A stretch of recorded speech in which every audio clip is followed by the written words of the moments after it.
The committee chamber was buzzing with anticipation. Reporters flipping through notepads, cameras rolling, and aides whispering behind stacks of paper as one of the most unusual confrontations in Congress was about to begin. Senator John Kennedy, with his slow Louisiana drawl and unshakable patience, sat quietly at the end of the long wooden table, ready to turn the entire atmosphere upside down simply by doing one thing: reading the bill out loud. Everyone knew the session would be heated after all. Representative Adam Schiff had just introduced one of his boldest legislative proposals yet, but no one in that room knew exactly how the hearing would unfold. To understand why this moment captured the nation's attention, you have to rewind just a bit. For months, Schiff had been pushing what he framed as a visionary piece of legislation, a sweeping proposal that promised to reshape America's justice system, enhance government transparency, and strengthen civil rights protections. His allies called it a new era of accountability for the future. His critics called it an overreaching wish list with no clear boundaries. The stage was set for conflict, but no one anticipated just how methodical and revealing it would become. The hearing began the way these things usually do. Schiff defended his bill with the kind of sharp intellect and passionate delivery his supporters admired. He spoke about restoring trust in institutions fighting corruption and building a society where every citizen's rights are safeguarded without exception. He painted vivid pictures of reformed courts, universal access to justice programs, and bold reforms that would hold power accountable. The room was filled with nods from his allies and skeptical glances from his opponents. But Kennedy, he sat there listening intently, not interrupting, not scowling, not rolling his eyes. Instead, he shuffled through the thick stack of papers, the text of Schiff's bill marking passages with a pen. Those who knew him well recognized the look. Kennedy wasn't preparing to launch into a fiery debate. He was preparing to illuminate the details with clarity and precision. Finally, when his turn came, the chairman handed him the microphone. Kennedy adjusted his glasses, cleared his throat, and began not with an argument, but with a question that made the room lean in closer. "Congressman," he said, his voice low, but cutting through the chatter, "would you mind if I simply read a few sections of your bill, just so the American people can hear it in plain English?" The question hung in the air like a challenge wrapped in courtesy. Schiff nodded confidently. After all, he had crafted the proposal with conviction and purpose. Why fear having it read aloud? But then came the moment no one would forget. Kennedy began to read. His delivery was steady, deliberate, almost like a storyteller reciting lines from a script. Yet the words on the page weren't soaring speeches or catchy slogans. They were technical mandates, sweeping guarantees, and significant commitments that sounded very different when spoken slowly, without spin to a silent room. Line after line rolled off his tongue provisions about overhauling the entire judicial system within years, guarantees of government-funded programs extending into nearly every aspect of civil liberties. Even clauses that critics said bordered on impractical. The more he read, the quieter the room became. Reporters stopped scribbling. Staffers exchanged glances. Even some of Schiff's allies shifted in their seats. Kennedy wasn't mocking, wasn't attacking. He was simply reading. But the effect was profound.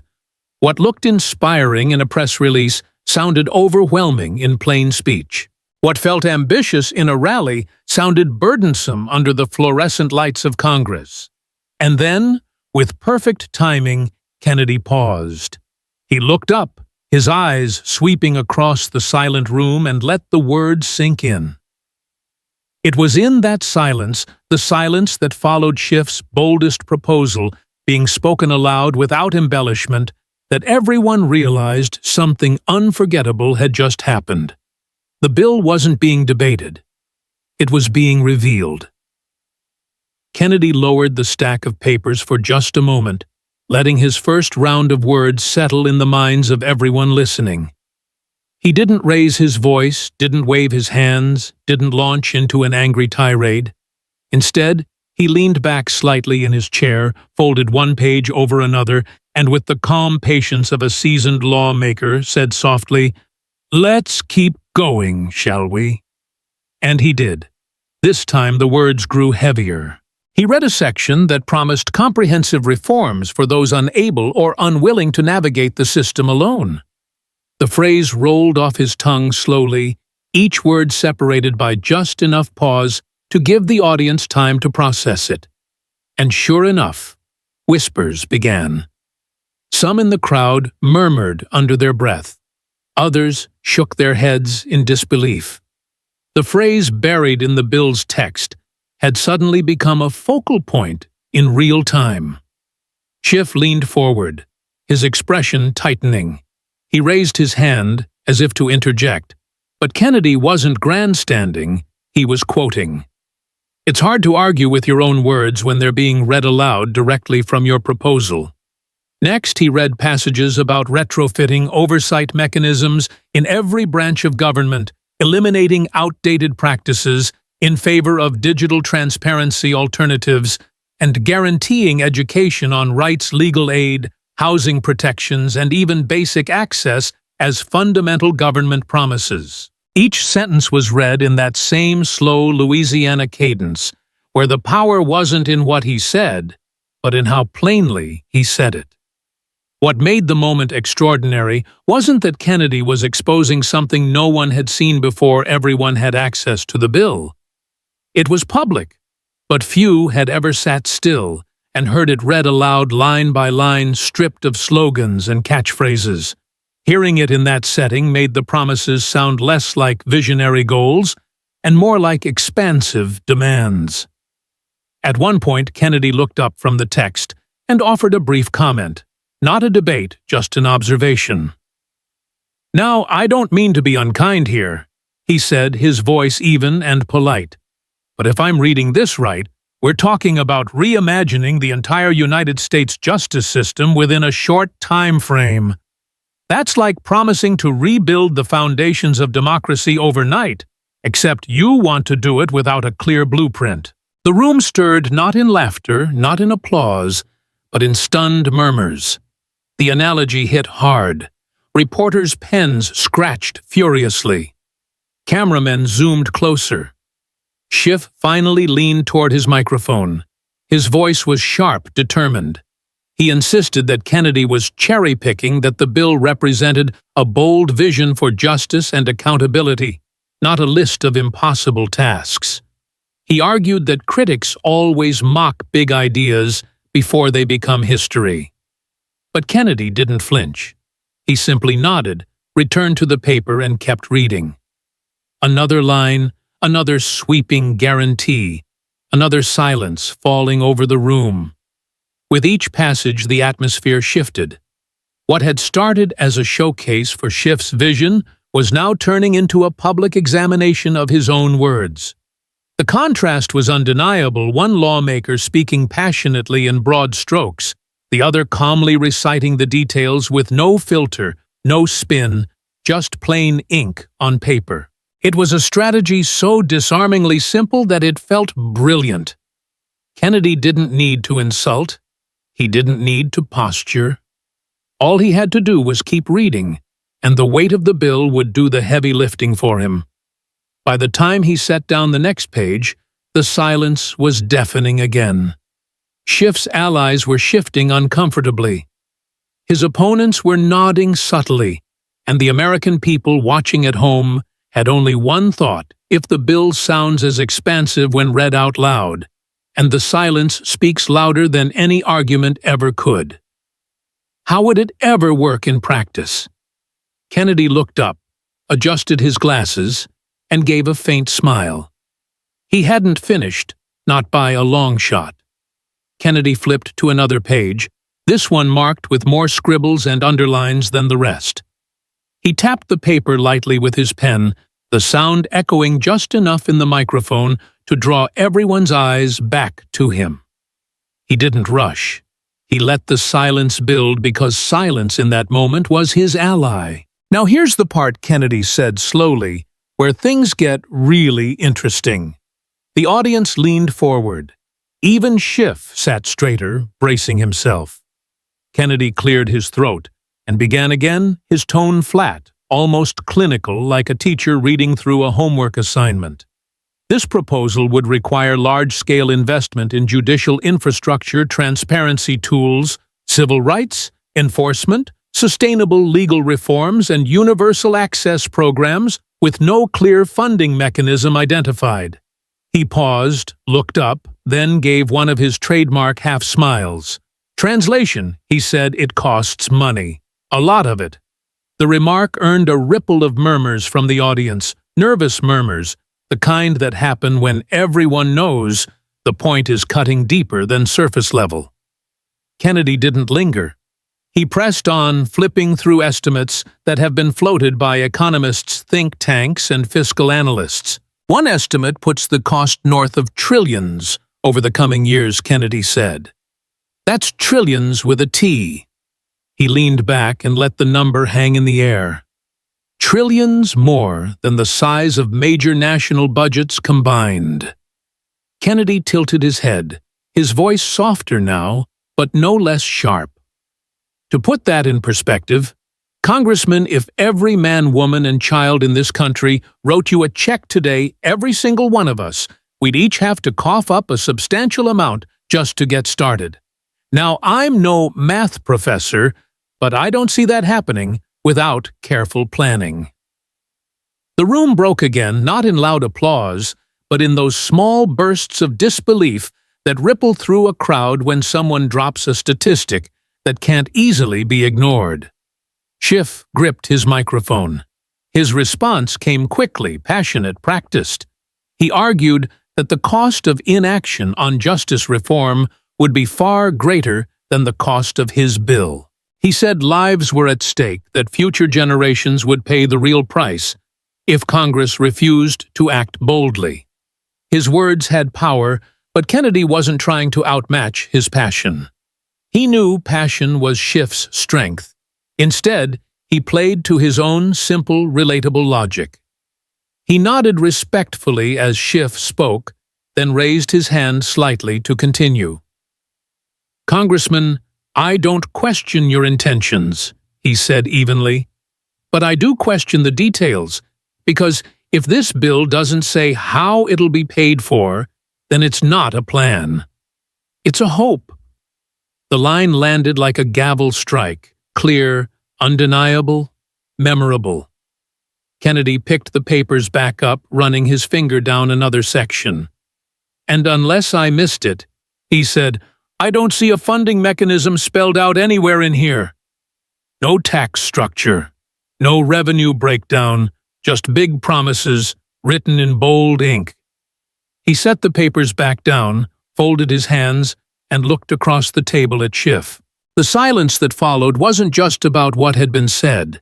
It was about what hadn't been answered. In that moment, it wasn't Kennedy's voice that carried the room. It was the absence of clarity on the question every American watching wanted to know: how do you pay for all of this? And until that question was answered, Kennedy knew the silence would keep speaking louder than the bill itself.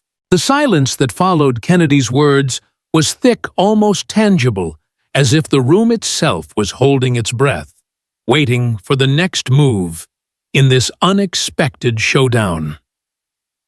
But Senator John Kennedy, ever the picture of composure, didn't let the tension linger too long. He simply picked up where he left off, flipping to a new section of the bill with the same methodical precision that had already shifted the hearing's momentum. "All right, let's dive into this part here," he said, his Louisiana drawl drawing out each syllable like molasses, making sure every ear in the chamber caught the weight of what was coming. He began reading again, his voice steady and unhurried provisions calling for the establishment of nationwide oversight committees in every federal agency, mandates for real-time digital reporting on all government decisions and requirements for annual audits of every elected official's communications. These weren't just bullet points, they were sweeping directives that, when voiced aloud, without the gloss of a prepared speech, sounded like a blueprint for an entirely new bureaucracy layered on top of the existing one. As Kennedy read on detailing how these committees would monitor everything from local law enforcement to high-level executive actions, the room's energy began to change subtly at first. Then, more noticeably, reporters who had been jotting notes furiously now paused, pens hovering. Aides exchanged uneasy looks, and even the chairman shifted in his seat. Schiff, sensing the shift, leaned forward with his trademark intensity, ready to interject. But Kennedy pressed on, quoting a clause about mandatory transparency portals accessible to every citizen, complete with AI-driven analysis tools to flag potential corruption. "Sounds high-tech," Kennedy remarked mildly, after a pause, not mocking, but pointing out the obvious. "But who's building these portals, and how do we ensure they don't turn into another layer of red tape that slows down the very system we're trying to fix?" The question wasn't accusatory. It was practical, grounded in the kind of real-world logic that Kennedy was known for, and it hung there, prompting a few murmurs from the back of the room. Schiff jumped in, then his voice crisp and resolute. "Senator, this isn't about creating bureaucracy. It's about dismantling the shadows where corruption hides. We've seen too many scandals erode public trust. This bill ensures accountability at every level, using modern tools to empower the people." His defense was eloquent, painting the proposal as a shield for democracy, and it drew approving nods from his supporters, momentarily reigniting the spark of enthusiasm that had filled the chamber at the start. But Kennedy, undeterred, and with that unshakable patience, simply nodded acknowledgement and turned back to the text, reading a section on universal legal aid programs that would guarantee free representation for any civil rights claim, no matter how minor funded, through unspecified federal reallocations. The words, delivered in his even tone, highlighted the ambition but also the vagueness. No timelines for rollout, no caps on participation, just broad assurances that sounded noble on paper but daunting in practice. As he continued describing clauses for retrofitting courtrooms with advanced surveillance to prevent bias, the silence deepened. One ally of Schiff's even whispered to another, their expressions turning from confident to contemplative. Kennedy paused again, adjusting his glasses with a deliberate motion, and offered another observation. "Now I reckon this all aims to make things fairer, and that's commendable. But if we're talking about equipping every courtroom in America, from big city halls to small-town judges' benches, that's a tall order, like trying to wire the whole country for a new kind of justice overnight." The analogy landed softly but effectively, evoking images of logistical nightmares without exaggeration, and it prompted a ripple of quiet agreement from neutral observers. Schiff countered swiftly, emphasizing the moral imperative. "Fairness isn't a luxury, Senator. It's a right. We've delayed these reforms for too long, letting inequalities fester. This bill mobilizes resources to bridge those gaps, just as we've done in past eras of progress." His passion was palpable, energizing his side once more. But Kennedy's approach, sticking to the facts, reading without flourish, kept chipping away at the narrative, revealing cracks in the foundation. He moved to a key point of emphasis, a clause demanding comprehensive government surveillance on all public officials, including real-time tracking of financial disclosures and interagency communications to be overseen by independent panels. This here, Kennedy said, tapping the page for effect, calls for monitoring that's more thorough than anything we've got now, covering every email, every meeting, every dollar spent. The room fell into a stunned hush as the implications sank in. The scale was enormous, potentially invasive, and without clear safeguards against overreach. It bordered on the unrealistic for a nation as vast as the United States. Whispers turned to outright silence. Even Schiff's staunchest backers seemed taken aback, their earlier applause replaced by furrowed brows. Kennedy didn't belabor the point. He let the bill's own language do the talking, his intelligence shining through in how he wielded simplicity as a tool, questioning feasibility without ever raising his voice or resorting to personal attacks. As he read further into requirements for nationwide training programs on civil rights for all law enforcement, complete with mandatory compliance metrics, the atmosphere grew heavier, the initial buzz of the hearing now a distant memory. Schiff attempted another defense, arguing that such measures were essential to prevent abuses and build equity, but Kennedy's relentless, calm recitation kept the focus on the practical hurdles, the lack of detailed implementation plans, the potential for unintended consequences like strained resources or privacy concerns. By this point, the room's quiet was profound, a testament to Kennedy's savvy strategy, using Schiff's own words to prompt reflection, creating drama through revelation rather than confrontation. He set the papers down briefly, looking around with that faint, knowing smile, and said softly, "We've covered a lot of ground here, but there's more that bears hearing." The anticipation built anew, everyone aware that Kennedy's patient dissection was far from over his approach, not only exposing the bill's complexities, but also underscoring his own sharp acumen in a way that commanded respect. Kennedy flipped to yet another marked section, his pen gliding over the text as he prepared to delve deeper, ensuring no detail escaped scrutiny. He read aloud provisions for establishing a federal database that would centralize all civil rights complaints cross-referenced with AI algorithms to predict and prevent future violations, requiring integration with state and local systems across the board. The concept, when stripped bare and spoken plainly, evoked visions of a massive data apparatus that could either revolutionize justice or bog it down in endless updates and compatibility issues. Reporters leaned in closer, cameras capturing every nuance of Kennedy's delivery, while staffers on both sides began to fidget, the weight of the unread clauses pressing on the collective consciousness. Imagine linking up every sheriff's office in rural America with high-tech servers in Washington, Kennedy observed after a measured pause, his tone conversational yet incisive. That's not just ambitious. It's like asking folks to swap horses midstream without a bridge in sight. The metaphor, drawn from everyday wisdom, resonated, drawing subtle nods from those who appreciated his relatable style. Schiff, not one to yield ground, easily interjected, with fervor. "Integration is key to uniformity, Senator. Fragmented systems breed injustice. This bill creates a unified front against discrimination, leveraging technology for the greater good." His argument carried the conviction of someone who had poured heart into the legislation, and it momentarily steadied his allies. But Kennedy's method was proving resilient, his calm persistence allowing the bill's intricacies to unfold organically.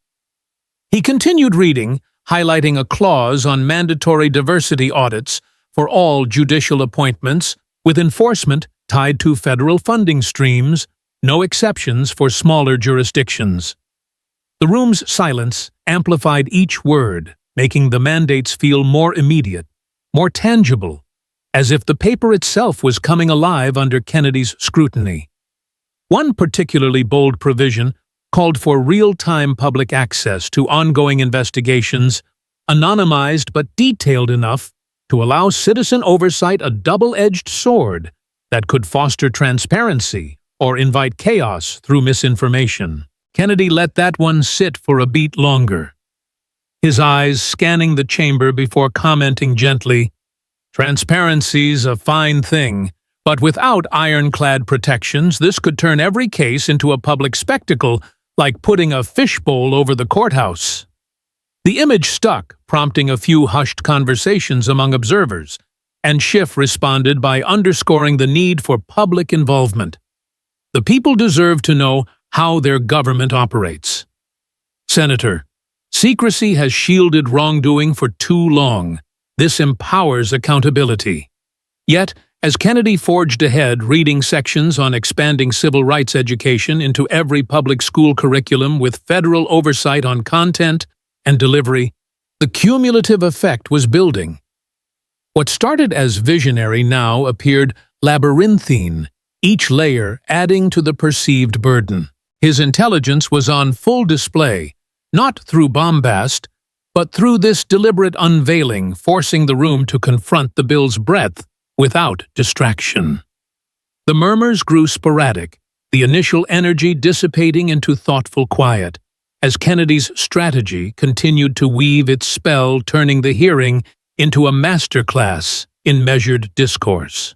The anticipation in the chamber had reached a fever pitch, the air thick with unspoken questions, as Senator John Kennedy, his composure as steady as ever, lifted the stack of papers once more, signaling that the real heart of the matter was about to unfold.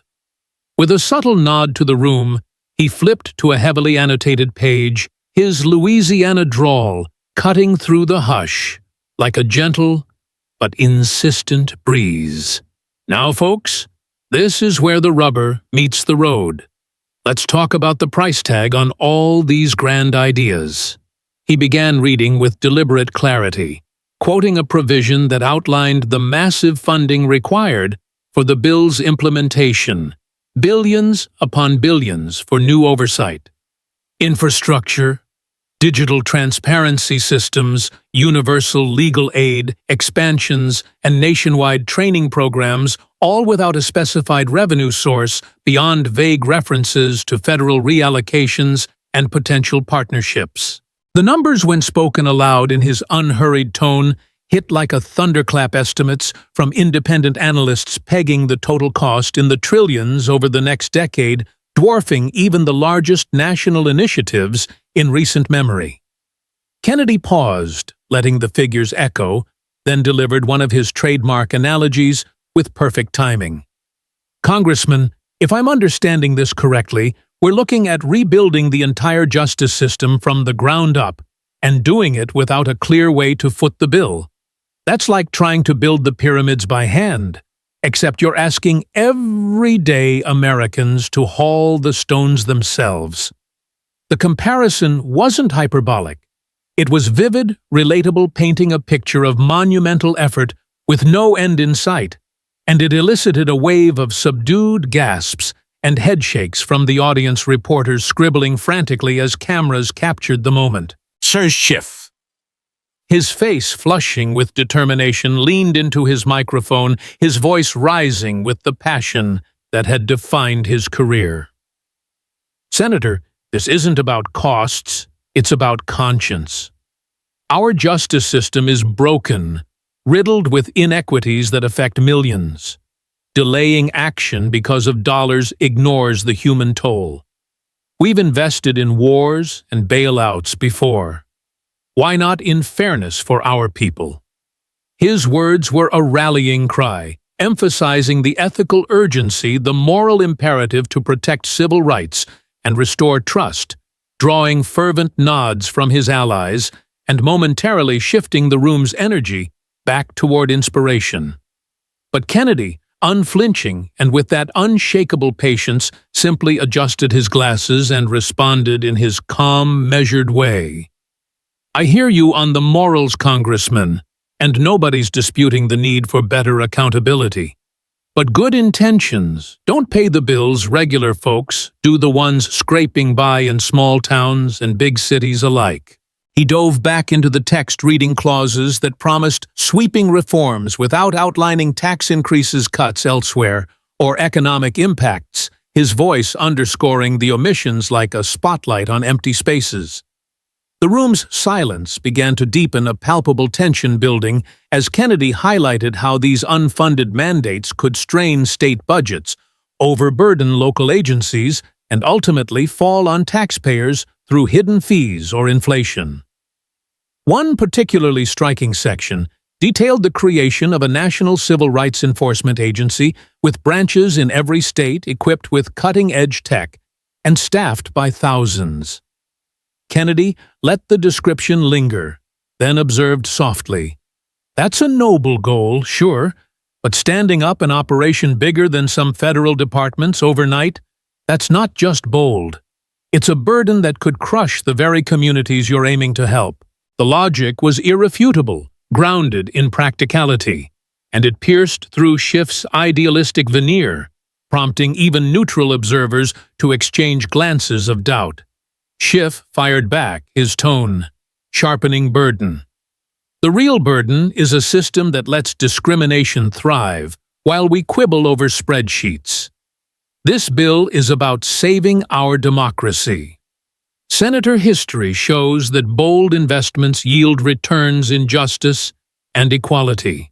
His counter was forceful, invoking past triumphs in civil rights and governance reforms, energizing his supporters, who murmured in agreement. But Kennedy's strategy of simplicity was proving unbreakable. He didn't escalate, didn't match the volume.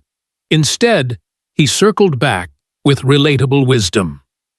History also teaches us that unchecked spending leads to regret. And I reckon the folks back home, the farmers, the teachers, the small business owners, deserve to know exactly how this gets paid for before we sign them up for the tab. As he read on, detailing the exponential costs of AI integration for bias detection in courts and real-time monitoring tools, the chamber fell into an even heavier quiet, the kind that speaks volumes with reporters' pens flying across pages and aides whispering urgently. The public watching via live feeds began to stir in their perceptions, whispers of skepticism rippling through social channels as the bill's feasibility came under fire, not through attacks, but through plain revelation.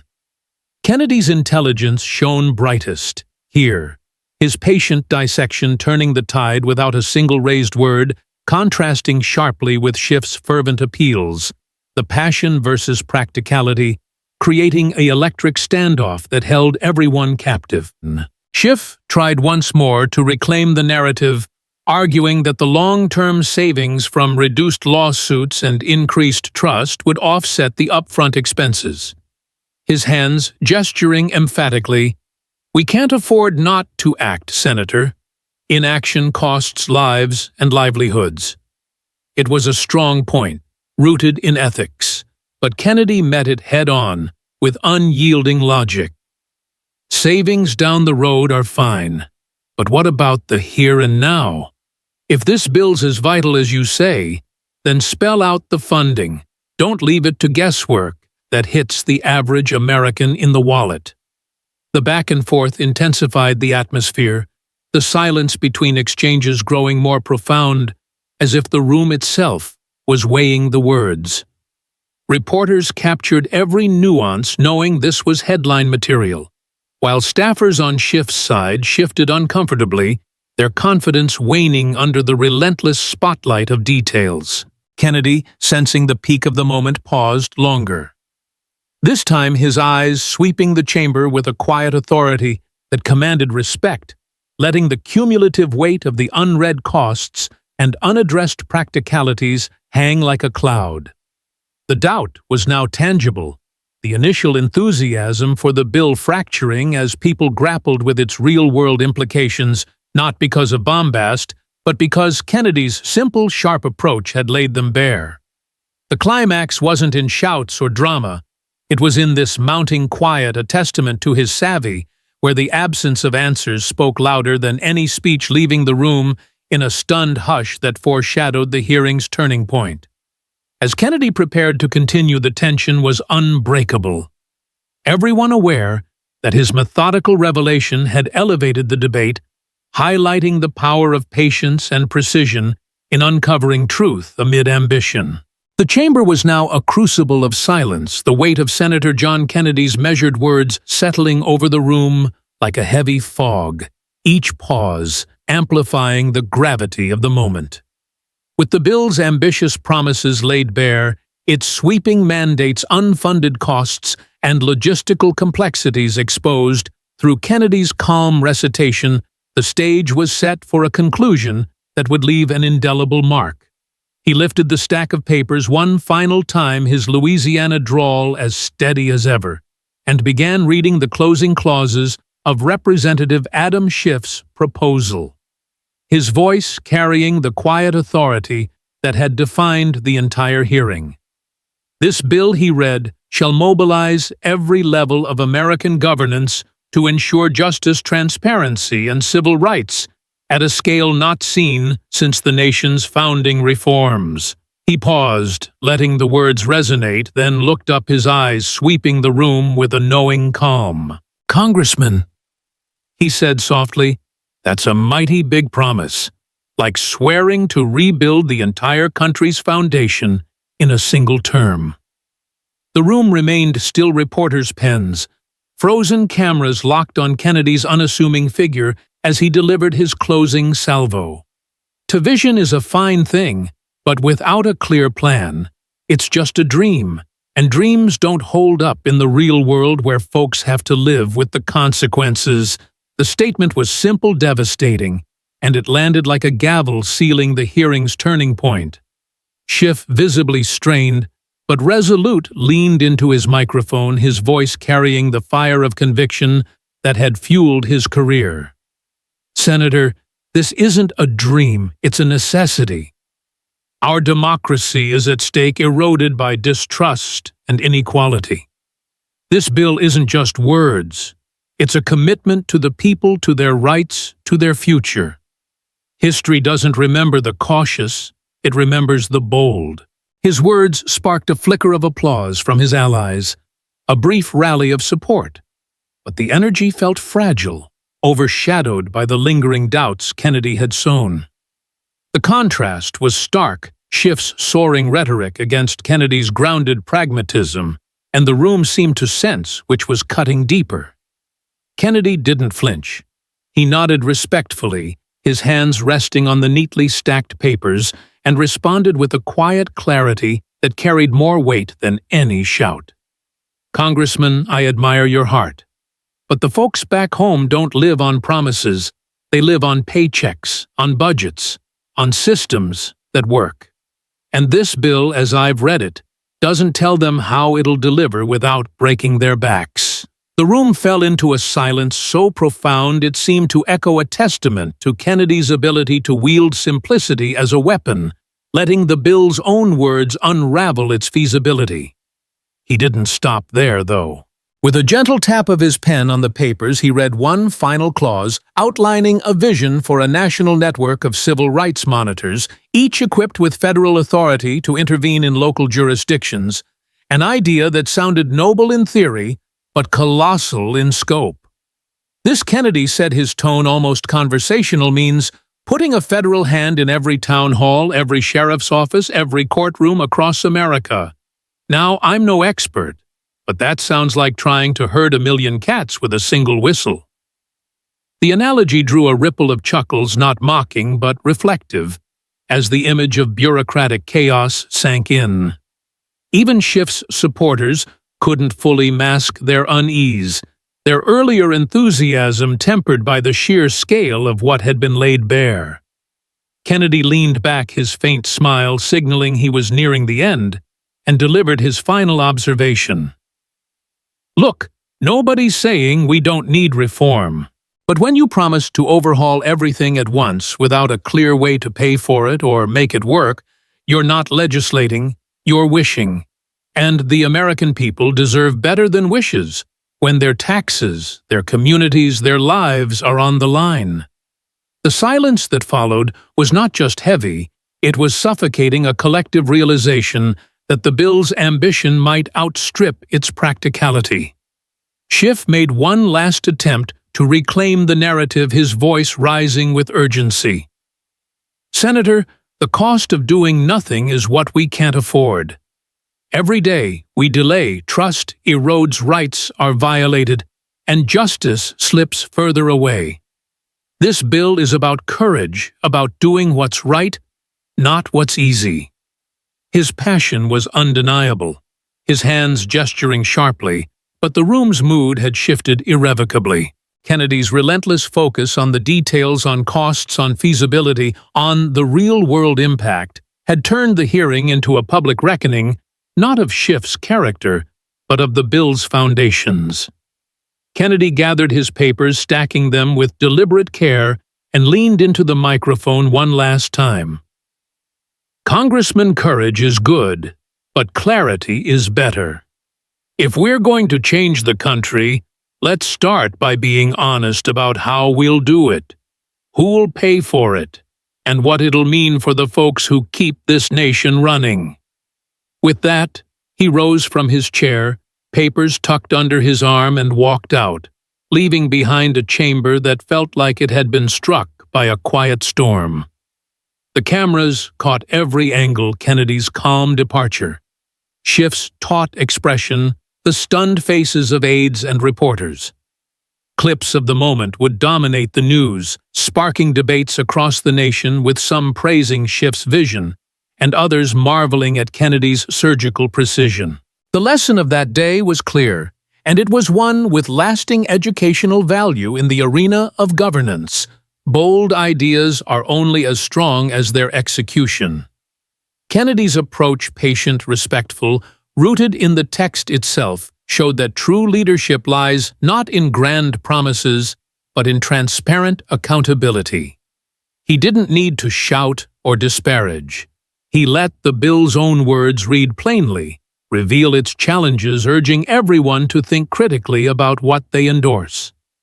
For the American people, watching the takeaway was a call to demand clarity from their leaders, to question policies not just for their intent, but for their impact, to value plans over dreams. Kennedy's performance was a masterclass in using reason to illuminate truth. A reminder that in a democracy, the most powerful arguments are often the simplest, delivered with patience and grounded in the realities of those who bear the cost. As the chamber emptied, the silence lingered, a powerful echo of a moment where one senator's steady voice had reshaped the conversation, leaving a legacy of thoughtfulness that would resonate far beyond the room.